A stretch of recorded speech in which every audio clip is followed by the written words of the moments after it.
To do Friday Night Feast on GB News 7 p.m. and it's like nothing you've ever seen before. We take a different angle on the week's biggest news stories. The viewers and listeners set me some absolutely mad challenges to do. We tried to rehome a rescue dog, and yes, there's some other wacky stuff in there as well. I feel like I could take on the world. Well, that's that. Friday Night Feast with me, Patrick Christie's, every Friday, 7 till 9 p.m. on GB News. Be there.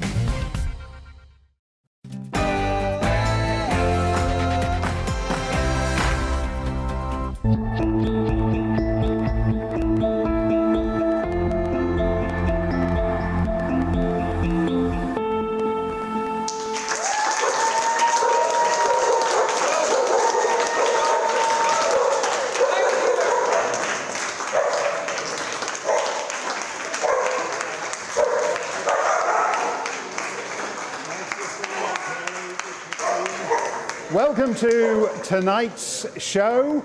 If you watch other TV stations, if you listen to other radio stations, if you go on social media, the people in this room with me tonight do not exist.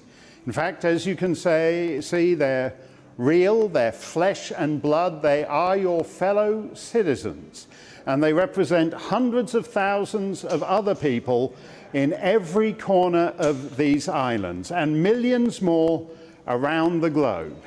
Yet if they post on Twitter, if they post on Facebook, they are labeled as misleading, as disinformation, and as fake news. These people are not in the least bit fake.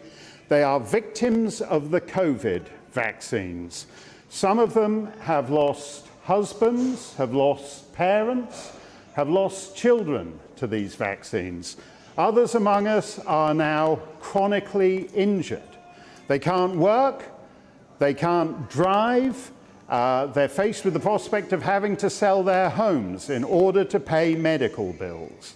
They're real, and they have been shamefully treated not only by the state, and by that I don't just mean the Queen's ministers, but Her very Majesty herself told these people that we should all take the vaccine. Then we have the media who have just ignored this story. I don't just mean the pom-pom girls of Good Morning Britain that you would expect to be content to serve as propagandists, but the so-called butch boys like Kevin O'Sullivan, to his shame, at Talk Radio, who dismissed these people as yesterday's news. They're not yesterday's news. They're very much today's news. If you don't follow the news, I don't blame you, because on the COVID vaccine stuff, it's getting worse. In the United States, they're jabbing 6-month-old babies. In Australia, the New South Wales health minister is berating the double vaccinated for being insufficiently enthusiastic about getting a third jab in the arm. In Canada, Justin Trudeau has said that you have to get jabbed. In order to enjoy life as a citizen of a free society, you have to get jabbed every 9 months. These people are the consequences of one of the worst public policies anywhere on earth in modern times. And we are going to tell their stories. That's coming up on tonight's show right after the headlines.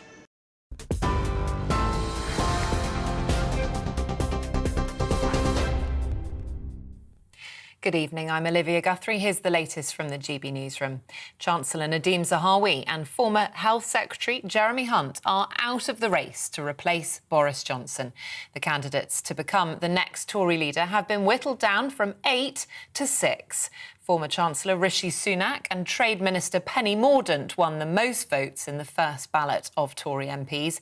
The others still in the running are Tom Tugendhat, Liz Truss, Suella Braverman and Kemi Badenoch. Sir Graham Brady announced the results of the vote earlier this evening. Under the rules that we agreed for this ballot, 2 candidates will be eliminated, Jeremy Hunt and Nadhim Zahawi. The others are all able to go forward to the second ballot, which takes place tomorrow. Another train strike is taking place 2 weeks from today. Rail operators and Network Rail workers have voted to walk out on July the 27th in an ongoing dispute over pay, jobs and conditions. The RMT union rejected an offer made by Network Rail bosses, saying it represents a real-term pay cut for its members. More than 200,000 people who died during the pandemic have COVID recorded on their death certificate. The grim milestone was reached a few weeks ago amid a surge of cases in the UK. The ONS says the highly transmissible Omicron subvariant BA2 now accounts for most of the new cases. About 2.7 million people are thought to be infected currently. The UK economy grew in May, despite experts forecasting it to remain flat. Official figures show the economy was up 0.5% after a 0.2% drop in April. The Office for National Statistics says the growth came after a bounce back across all services, manufacturing and construction. There was a notable increase in demand for health services and holidays. Liverpool fans were unfairly blamed for the chaos at the Champions League final. That's according to the French government. Police fired tear gas at fans at the Stade de France in Paris in May. It was after some supporters were accused of trying to use fake tickets to gain entry to the game. An official report says authorities must learn the lessons ahead of hosting the Rugby World Cup next year and the 2024 Olympic Games. Protesters remain holed up in the Prime Minister's office in Sri Lanka. It's after the president fled to the Maldives, leaving his Prime Minister temporarily in charge. President Rajapaksa insists he's still planning to resign. It's amid ongoing protests in the country caused by anger over inflation and widespread fuel and medicine shortages. A watchdog says migrants crossing the Channel are arriving in the UK soaking wet and with petrol burns. The Chief Inspector of Prisons says he's concerned about the haphazard arrangements in place for those arriving. It follows figures obtained by GBNews, which show more than 14,000 migrants have come to Britain in small boats so far this year. 4 men have been arrested in the UK in a national crime agency operation targeting people smugglers. Ambulance services are facing the sort of pressures normally seen in winter as the UK grapples with an extreme heat wave. The government says it's working to make sure the NHS has the capacity and resilience it needs. An amber heat warning's been issued across parts of England and Wales from Sunday onwards. The Met Office says the hot weather is a potential danger to everyone, not just those who are most vulnerable, and is advising people to be careful. TV, online and DAB plus radio. This is GB News. Now it's back to Mark.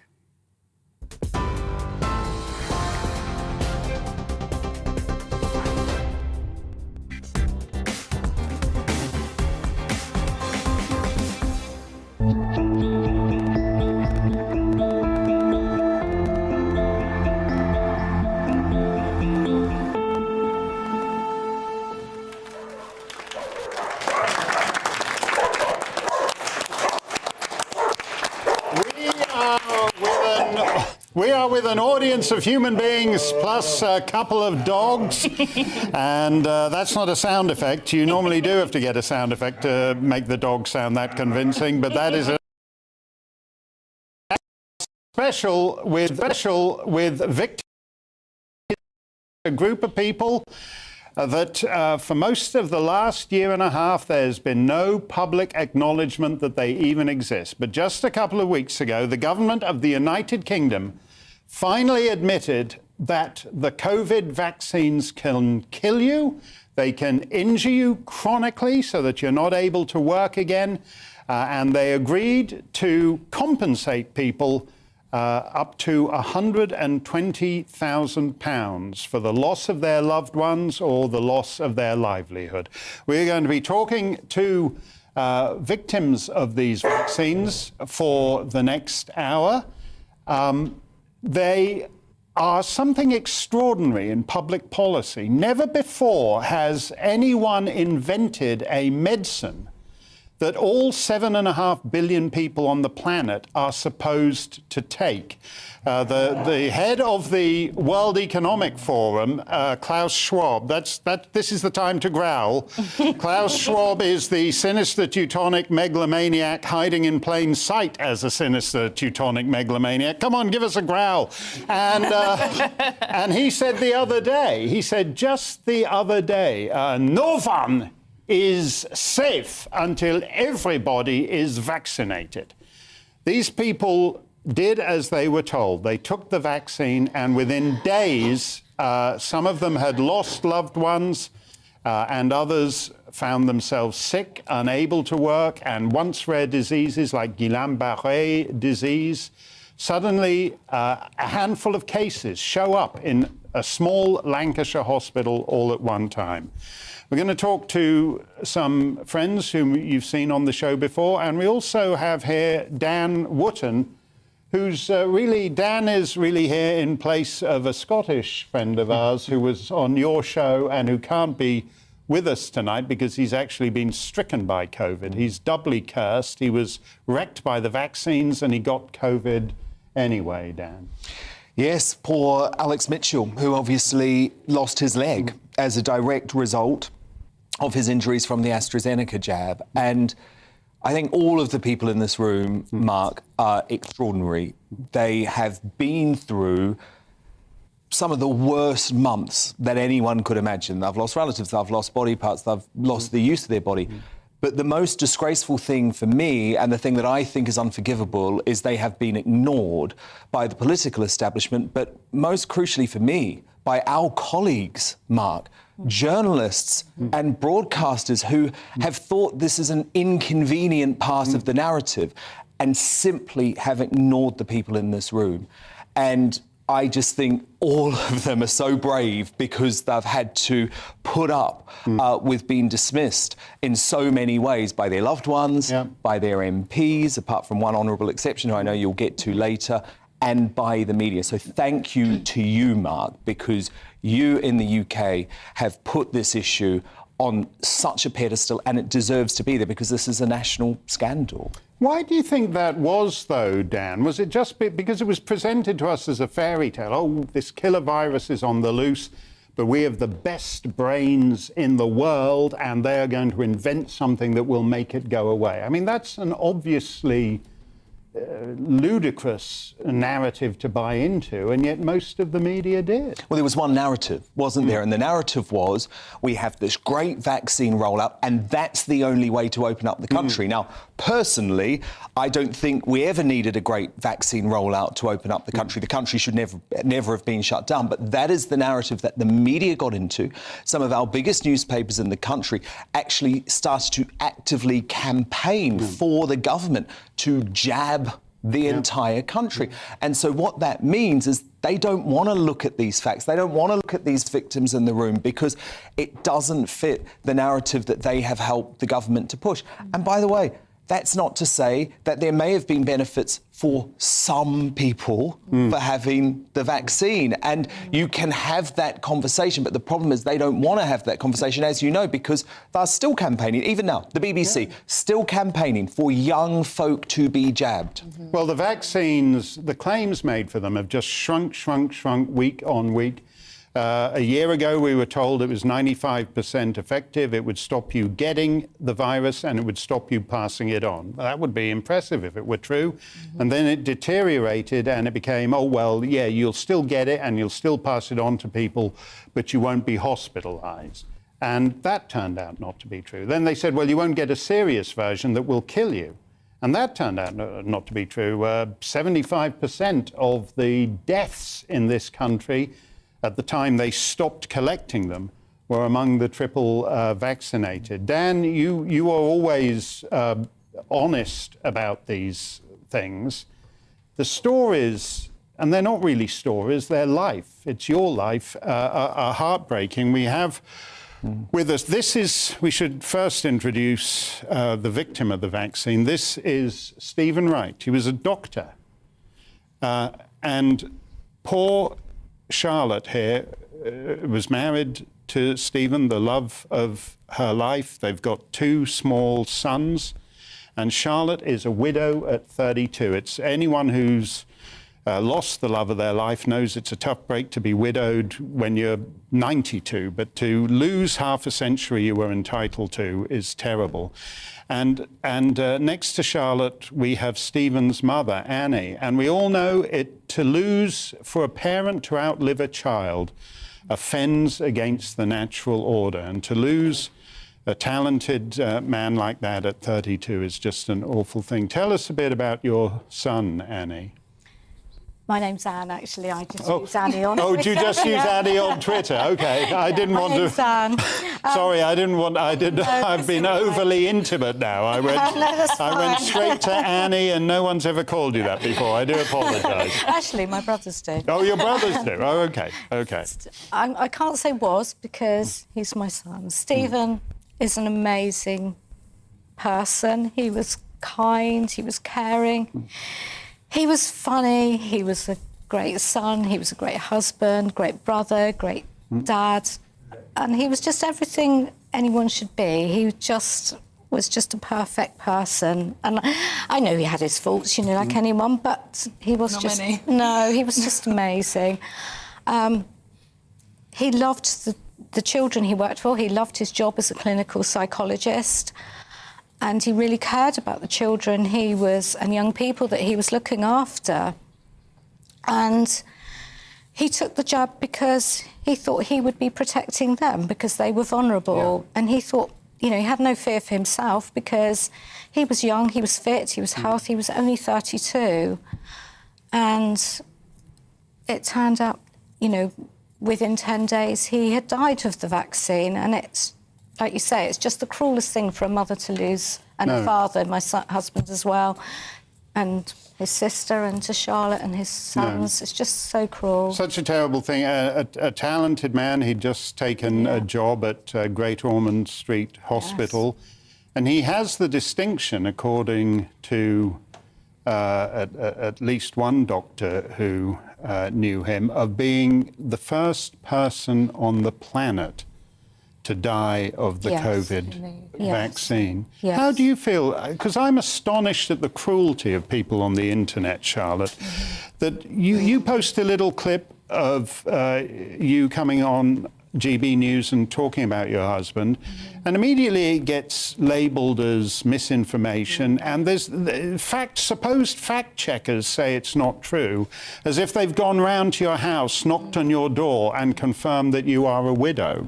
How do you feel about the way the media and social media have reacted to this? Well, I think it's such an astonishing thing to see misinformation when it's the truth. I mean, you can't say anything. You can't, like, there's no one to speak to about why this little banner is here. Why does it say it? Who is putting this here? I can give you his death certificate if you would like to see it. You know, it's not misinformation. What do you think of that, Dan? Because it's adding literal insult to injury. You lose your husband, you're bringing up... there's that heartbreaking picture that's on your Twitter feed of your little boy touching his father's coffin, and yet there's all these people scoffing and claiming that this is just some anti-vax conspiracy theory. I mean, I think it's despicable. I think it's utterly despicable. I think big tech have been a massive issue throughout this entire pandemic. But I'm sorry, you cannot literally use the word anti-vax about any human being in this room because the point is they are vaccine injured. They listen to the government. They listen to the experts. They listen to Facebook. They listen to Elmo on Sesame Street. They listen to all of these people who said, take the vaccine. There is no risk. They are not anti-vaxxers. They are victims of the vaccine. I think that's an important way to put it because, as you were saying, Anne, he's 32. He has no medical reason to take it. He took it, as you said, to protect, because if you're a doctor, you've got random people coming in and out of your office all day. So he took it so that he wasn't a threat to them. And it turns out that's rubbish. The triple vaccinated are infecting each other back and forth. He had. I mean, this must be really painful, Charlotte, that he died because of a medical procedure he never needed to take. Yeah, absolutely. I mean, I think every day that had he waited until his age group, AstraZeneca would have been pulled. It was pulled for under 30s and it was pulled for under 40s. And the only reason he had it so soon was because he was a doctor. So had he been unemployed, he would still be here. Yeah. But of course, Sajid Javid did threaten, didn't he, to take jobs away from anyone working in the NHS who refused to have the vaccine. Again, this is unprecedented, that people are being asked to take a medication simply in order to remain in employment, and it's a terrible business. Let's just get a quick reaction. Does anyone want to say anything about what Charlotte and Anne and Dan have been saying so far? We have. How about Claire? Let's go to Claire. Sorry. No. Claire, if you can, Claire is tearing up. She's on Twitter every day trying to do something for not just herself, but for all the other victims of this thing. And she gets abused on Twitter by no-name warriors, you know, people who think they're super courageous because they got some fake-o pseudonym. And they're berating her on Twitter as a conspiracy theorist. We're going to come back. Dan has to rush off and do his show. We're going to come back and talk some more with our victims of the vaccine. Thank you, Dan.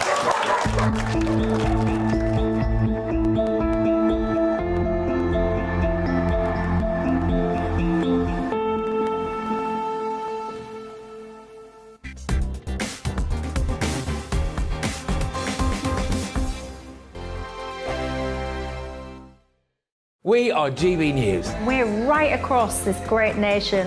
On TV. On radio. On digital. Absolutely everywhere. We don't talk down to you. We embrace all voices with honest and civilised conversation. We are not part of the establishment. We're one of you. And we're only getting started. Join us on GB News, The People's Channel. Britain's news channel.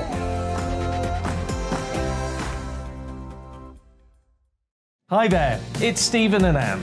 At breakfast from 6 a.m, you'll always be caught up with everything you need to know, the latest headlines, opinions and debates. We'll bring you the good news and the bad, but most of all, we're here for you. Remember, send in your views and let us know what you would like us to talk about. That's because we're your news channel. And every morning at 6 a.m, it's breakfast on GB News. My name's Tom Harwood and join me 9:30 a.m. every weekday for The Briefing, your one-stop shop for everything you need to know about what's going on in politics today. I wonder if this is a deal that might need to be like the biscuits in this factory, twice baked. Is there not an opportunity here to win out against the extremes? Tom Harwood, GB News. What are you going to do about it? Things should have been done differently, and they certainly are being done differently. Don't miss it. The Briefing with me, Tom Harwood, 9:30 Monday to Friday on GB News.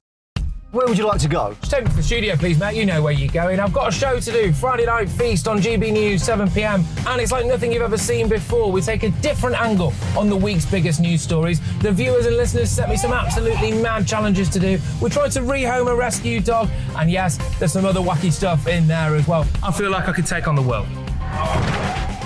Well, that's that. Friday Night Feast with me, Patrick Christie's, every Friday, 7 till 9 p.m. on GB News. Be there.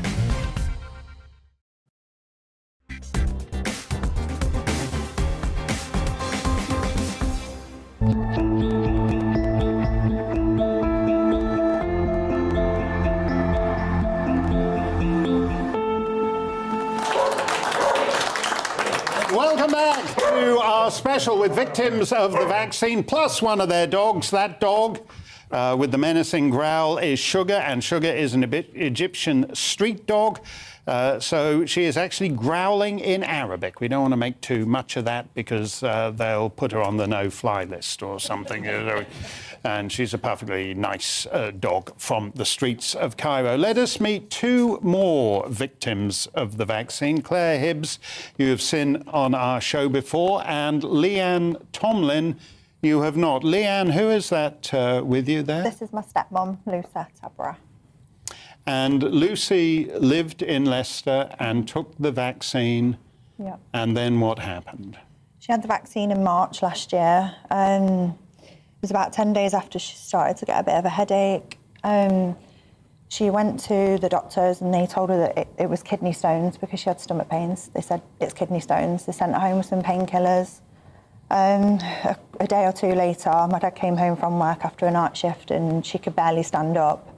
I FaceTimed her and she showed me her gums. They were turning black. Oh.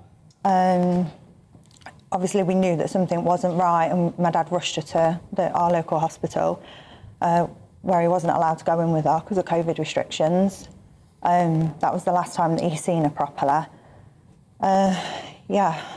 She was there for about 10 days, eight days, and then she got to another hospital for a craniectomy, where they relieved pressure on the brain, and they couldn't do anything to save her. And all this time she was alone Yeah. because of the COVID restrictions, Yeah. so nobody could see her.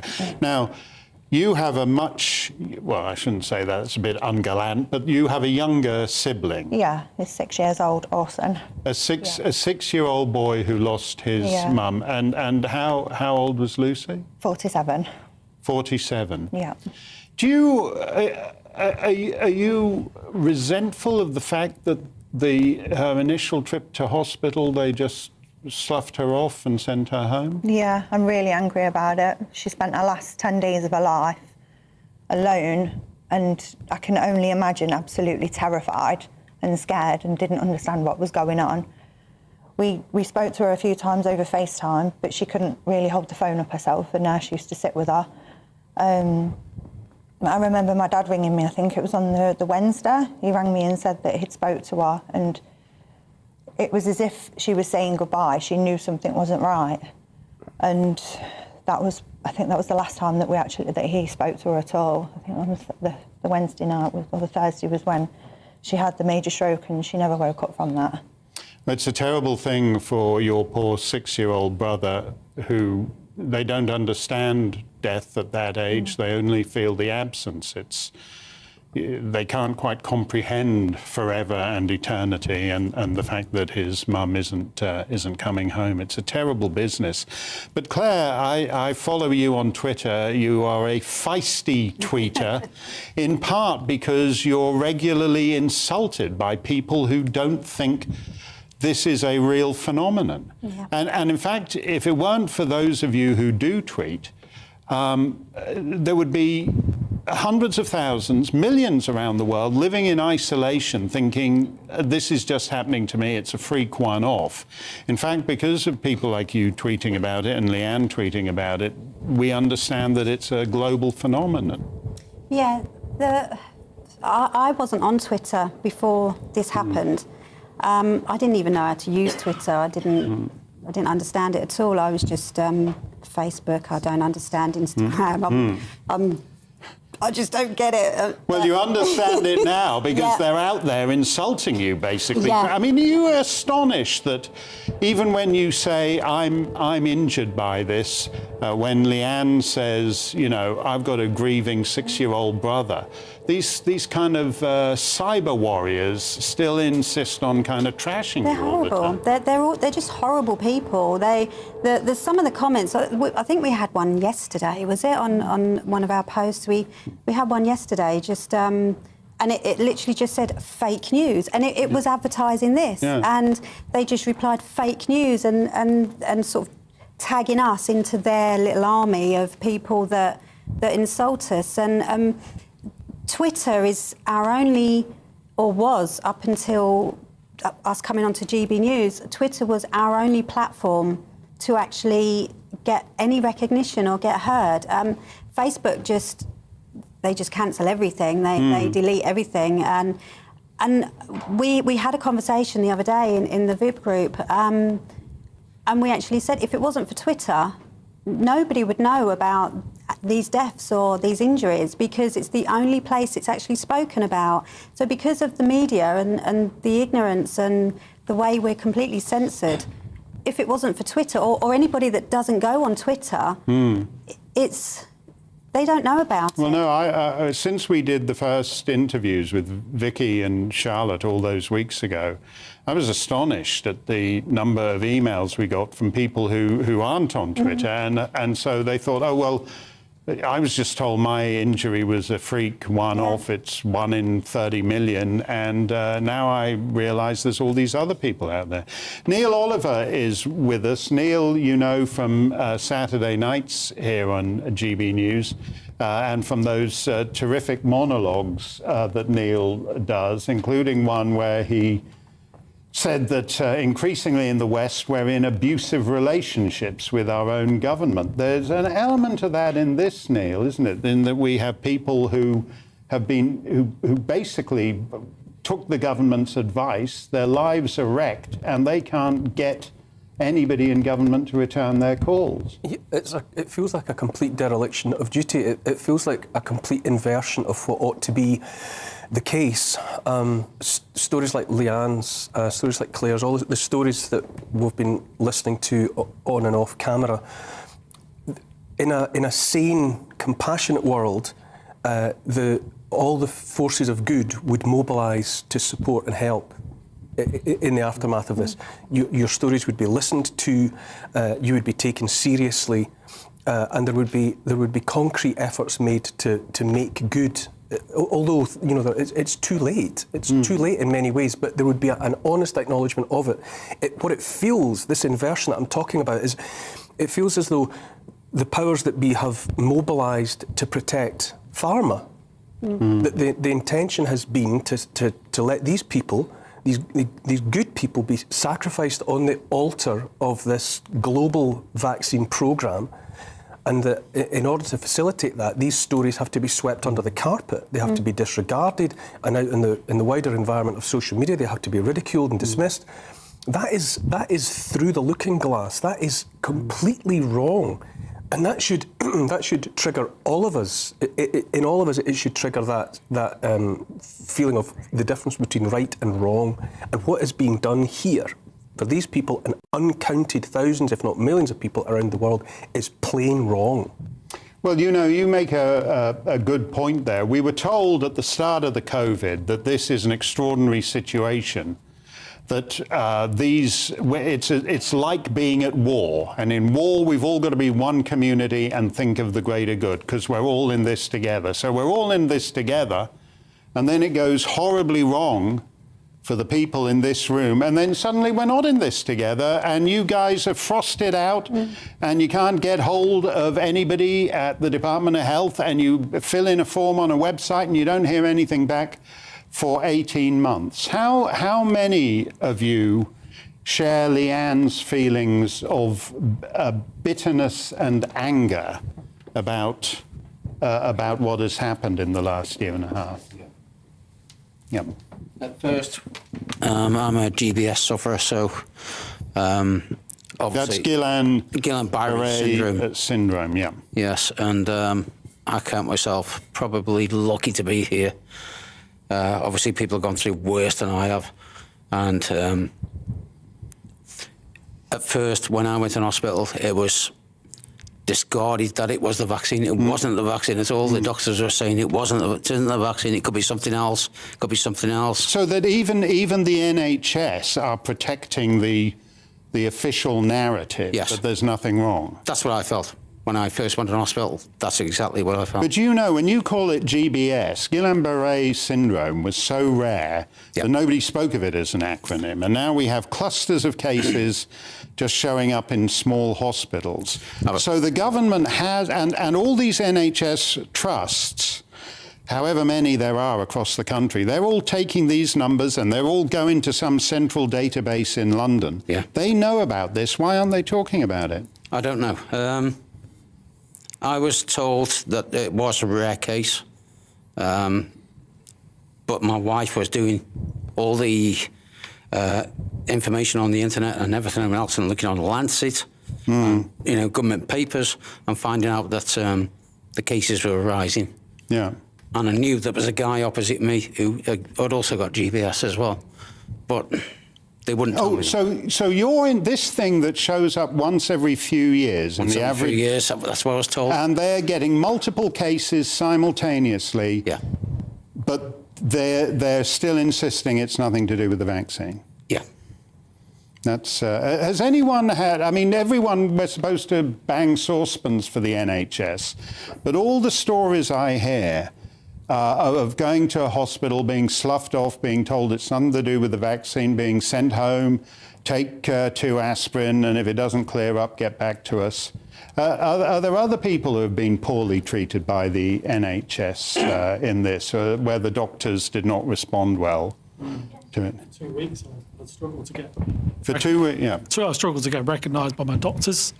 I was ringing them after I had my vaccine. I had numerous side effects pretty much straight on, right within the first few hours, crashing headaches. I couldn't think. My head was just like a solid block, and they just wouldn't listen to me. They said, don't worry about it, it's just normal side effects. And every couple of days I'd ring in, the same thing. And at some point I thought it must end. But they just still wouldn't listen, and they said... And they rolled into the second week, and we'll get you in, we'll get somebody to check you over. That didn't happen. And then I had the same thing again, just keep ringing back. And then 2 weeks to the day I'd had my vaccine, I was in desperation. I'd lost all consciousness of how ill I was. I couldn't talk, I was stumbling. And my doctor spoke to me on the phone, and they said, well, I need to see you now. You sound that serious on the phone, I need to see you now. And I jumped into my car, and without awareness of how bad I was, I just jumped into my car and got there somehow. And they called the ambulance within seconds of seeing me. Because I couldn't walk down the corridor to his office. He just saw me stumbling. That's just extraordinary. The point to remember here is that they know who's suffering from what in each hospital. The Office of National Statistics has become very selective about which statistics it releases. The UK Health Security Agency has become very selective about what statistics it releases. But they know the numbers on things like Guillain-Barré syndrome and myocarditis and everything else. And they're not releasing them to us. They're very selective in what numbers they are releasing. So the bureaucracy is part of the problem here too, because they prioritise protecting the narrative over protecting you. Coming up, we're going to talk to a man who has a very rare distinction in the United Kingdom and actually around much of the world too. He is the only MP who has shown any energy in trying to do something about the victims of the vaccine. That is Sir Christopher Chope, and he will join us in just a moment.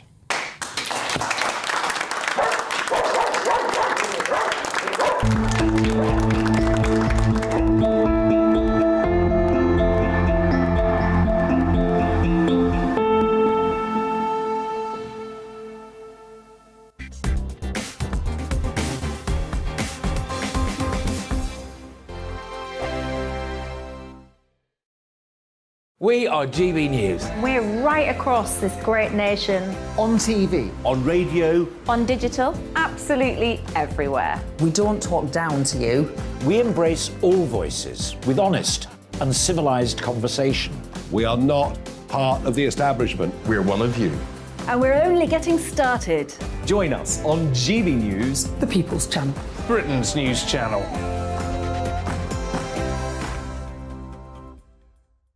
Hi there, it's Stephen and Anne. At breakfast from 6 a.m, you'll always be caught up with everything you need to know, the latest headlines, opinions and debates. We'll bring you the good news and the bad, but most of all, we're here for you. Remember, send in your views and let us know what you would like us to talk about. That's because we're your news channel. And every morning at 6 a.m, it's breakfast on GB News. My name's Tom Harwood, and join me 9:30 a.m. every weekday for The Briefing, your one-stop shop for everything you need to know about what's going on in politics today. I wonder if this is a deal that might need to be like the biscuits in this factory, twice baked. Is there not an opportunity here to win out against the extremes? Tom Harwood, GBNews. What are you going to do about it? Things should have been done differently, and they certainly are being done differently. Don't miss it. The Briefing with me, Tom Harwood, 9:30 Monday to Friday on GB News. Where would you like to go? Just take me to the studio, please, Matt. You know where you're going. I've got a show to do. Friday Night Feast on GB News, 7 p.m. And it's like nothing you've ever seen before. We take a different angle on the week's biggest news stories. The viewers and listeners set me some absolutely mad challenges to do. We tried to rehome a rescue dog. And yes, there's some other wacky stuff in there as well. I feel like I could take on the world. Well, that's that. Friday Night Feast with me, Patrick Christie's, every Friday, 7 till 9 p.m. on GB News. Be there.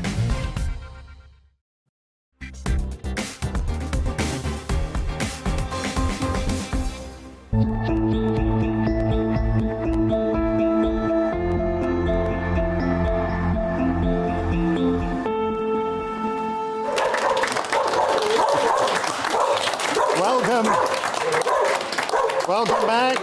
We have brought sugar. Please, this is my scene. Your dialogue is next scene. The Egyptian growler, yeah, indeed. That is sugar. We might as well find out what the other dog is called, Vicky. This is Scully. And this is Vicky Spit. And Vicky has a unique distinction. She is the first person in the United Kingdom to have been informed that the government will compensate her for the loss of her loved one, £120,000. It isn't a lot of money, but the important thing is that the government has acknowledged that the COVID vaccines can kill. Tell us a bit about Zeon, Vicky, because he was I said, I think, to Dan Wootton the other night that Zeon was a rocker. And he played the rock music, and I said his music was a bit hardcore for my effete, sissy, easy-listening tastes. But that I should have really have said that, because you two were awfully good. You played bass, and your band went all over the continent, and you had fans, and those fans miss Zeon. They do. Something that really struck me after I sort of let people know what had happened was the response from people the fans we'd had over years and people that he'd been in touch with. I had so many messages from people saying things that I didn't know that he'd done. Because he was a big advocate for helping people with depression and anti-bullying. So people were messaging, like, he helped me, he spent hours talking to me, he didn't have to, he was so nice. And that was just, these private messages that you're sending to people to help them through troubled times. Yeah, no, I know him only from the things you've written about him, and it's clear that he touched a lot of people, he made a difference in their lives.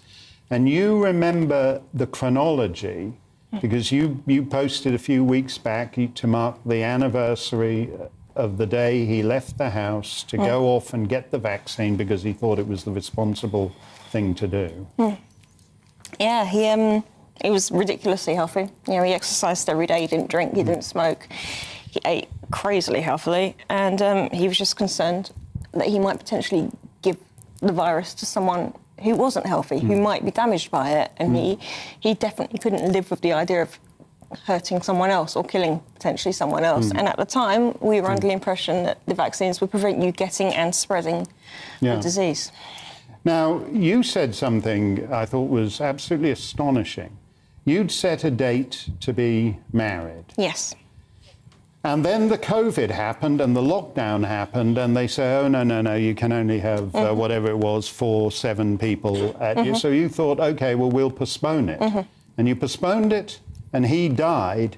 And then the government told you, oh, no, you can't have any bereavement money because you weren't actually married to him, even though it's the government's actions that were the reason you were not married. That is very true. I sort of became aware of that initially within the first few weeks of Z dying, because a few people had told me there's a bereavement payment, oh, you're not eligible for it. And I didn't really think further than that, because the first few months, as any of these widows will tell you, you cannot think straight, you can't take anything in.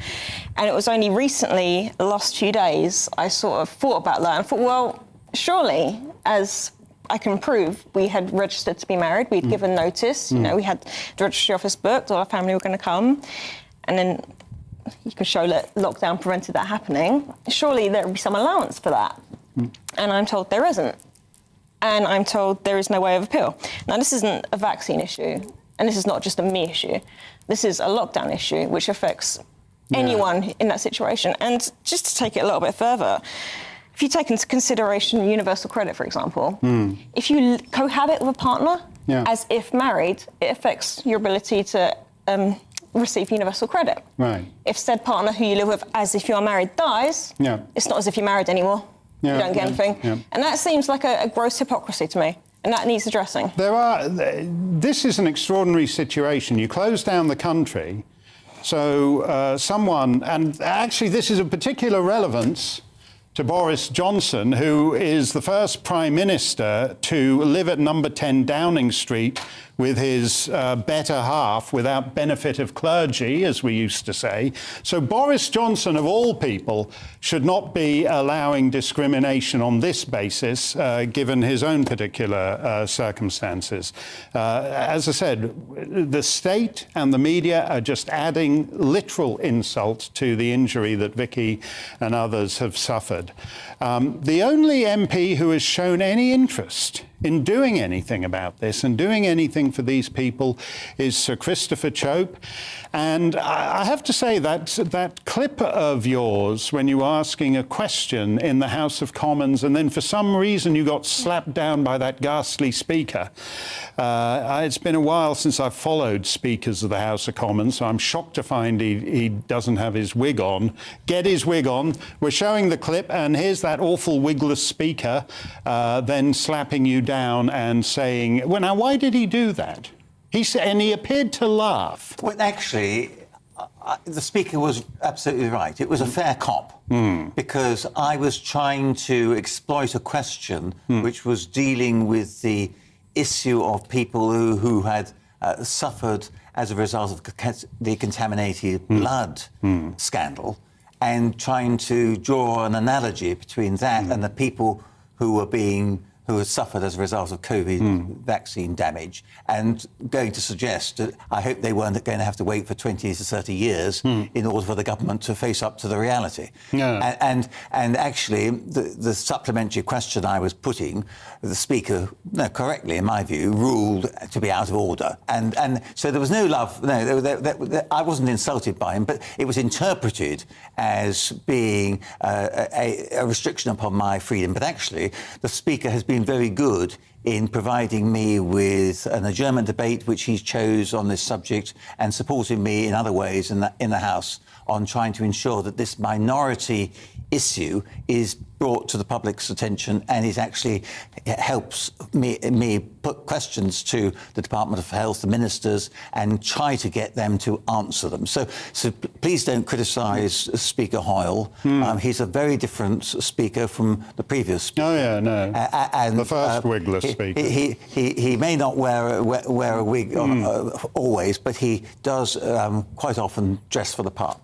Well, let me ask you this then. Why does it appear that you are so lonely in your support for doing something for these people? Why are there not Labour and Scottish nationalists and DUP and people in all parties recognising? Why is it you and hardly anybody else?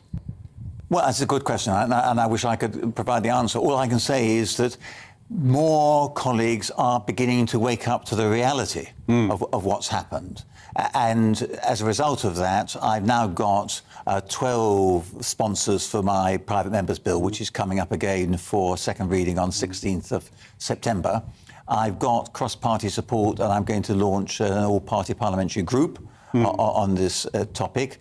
And so I think the word is spreading and more people are coming to support me. But I think a lot of colleagues were frightened off because they were led to believe that the vaccines were absolutely safe and they were going along with the idea that anybody who was complaining was probably mentally ill, a mad anti-vaxxer, and certainly conspiracy theorists, and all the rest. I'm afraid. I think that.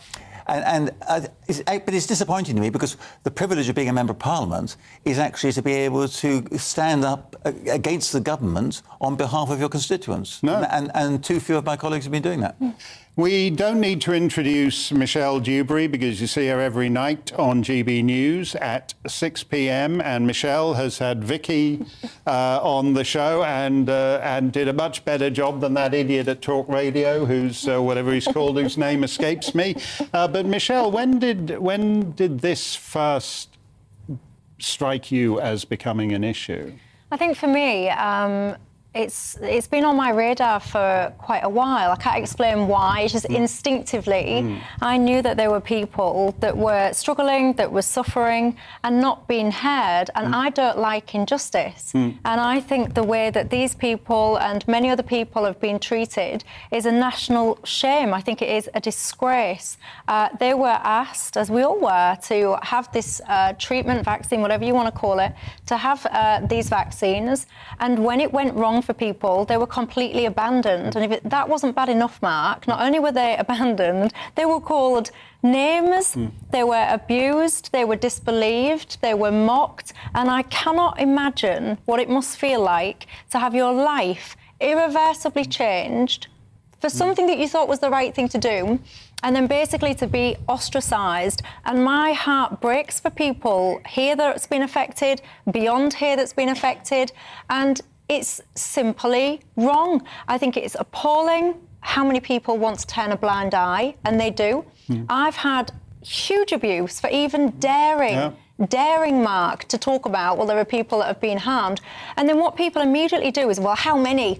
The vaccines have saved millions of lives. How many? And my answer to that is always the same. It's irrelevant how many, because even if it's one person dying, being made disabled, having their life altered, that is one person too many.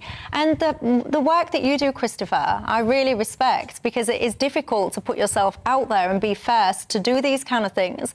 But what this whole process needs, Mark, is transparency. This whole kind of vaccine damage payment scheme, the number of people that are applying, it's all opaque, and that's wrong. No, that's true, and the Office of National Statistics and other people need to clean up their act. But Michelle made a critical point there, that even if it was only one, I mean, these are governments around the world who have had targets of zero COVID.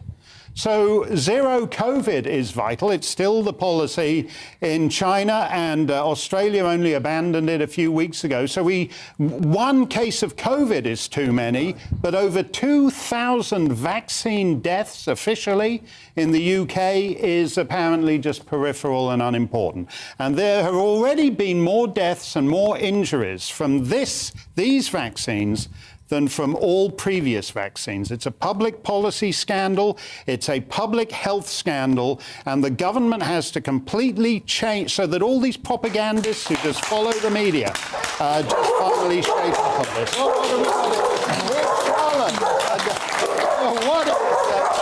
What is this?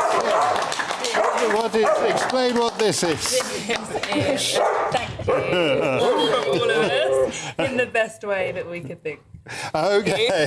Thank you very much. Charlotte has given Mark and everyone at GB News, so you have to have a slice of this too, Michelle. To Mark and everyone at GB News, it's a ginger growler cake named in honour of the Deputy Leader of Her Majesty's Loyal Opposition. Thank you so much for that, Charlotte. I'm glad to see you are in good spirits despite the hell you have been put through. Thank you. Thank you so much, all of you, for joining us here. We are going to stay on this story. It is a public health scandal, and we wish you all the best, and we thank you so much. From all of us here, Dan Wootton is next. Good night.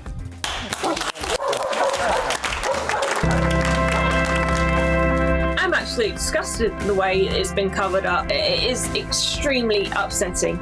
Our family members have died and been severely injured. Families have been ruined. Every MP stood and said to get your vaccine. Everyone knows it's affecting every single person on the planet. Why are we ignoring this? I was told by the haematologist that he is possibly the first to die in the UK. I think that the government have just left us and everyone else to it. How can our cases be weak when you have a death certificate? So many people don't report it or don't know how to even. People are dropping like flies. They can't keep killing people, and by they, Jules means the government.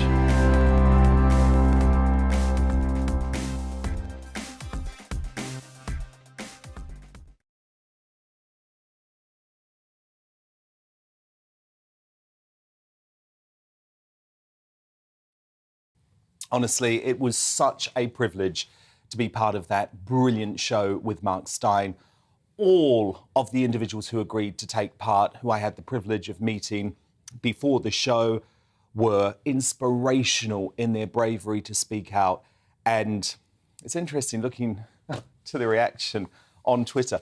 Some members of the mainstream media saying that show was dangerous and irresponsible, which I think proves Mark's point, which is that these media organisations want the victims of the vax, and they will not be silenced on this channel. Do join me straight after the news, though, because I've got a big show covering the Tory leadership contest, all of the latest. Do the Tory right have to unite behind one candidate? And is that candidate Liz Truss? See you soon.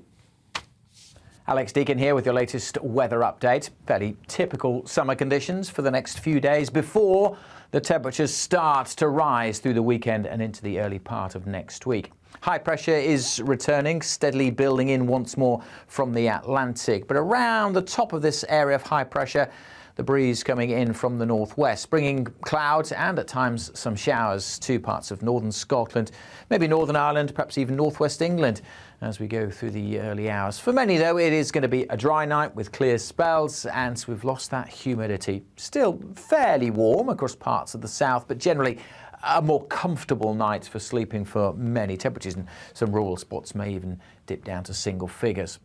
So a fresher start to Thursday. A fine day across the south, blue sky, sunny spells for the Midlands, East Anglia, Southern England and South Wales. Further north there will be more clouds and we will see some showers developing scattered across Northern England and Scotland. A few for Northern Ireland, but they will be hit and miss, not everywhere seeing those showers through the day. Temperatures across the north, high teens, whereas further south, nothing like as hot as recent days, but still pretty warm in the sunshine, mid to even high 20s in one or two spots.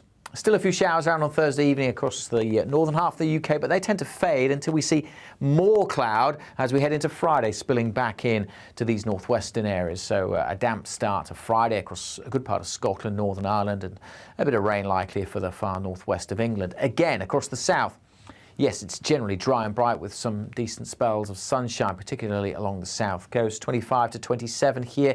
Elsewhere, again, high teens or low 20s. May well brighten up a little bit across northwest Scotland later in the day. Temperatures are expected to tick up further, though, during the weekend, and the Met Office have issued an extreme heat warning for Sunday, extended it until Tuesday. The heat is likely to build and could cause some health issues.